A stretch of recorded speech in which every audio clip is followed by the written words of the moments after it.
Now that very same day, two of them were on their way to a village called Emmaus, 7 miles from Jerusalem. And they were talking together about all that had happened. And it happened that as they were talking together and discussing it, Jesus himself came up and walked by their side. But their eyes were prevented from recognizing him. He said to them, "What are all these things that you are discussing as you walk along?" They stopped, their faces downcast.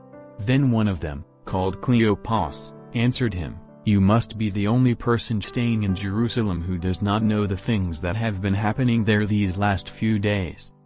He asked, "What things?"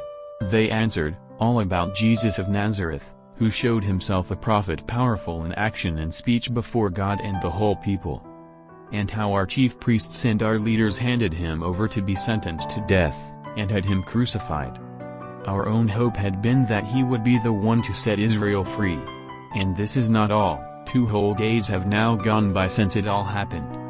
And some women from our group have astounded us. They went to the tomb in the early morning. And when they could not find the body, they came back to tell us they had seen a vision of angels who declared he was alive.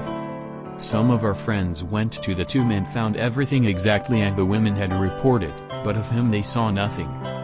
Then he said to them, "You foolish men! So slow to believe all that the prophets have said. Was it not necessary that the Christ should suffer before entering into his glory?" Then, starting with Moses and going through all the prophets, he explained to them the passages throughout the scriptures that were about himself. When they drew near to the village to which they were going, he made as if to go on. But they pressed him to stay with them, saying, "It is nearly evening, and the day is almost over." So he went in to stay with them.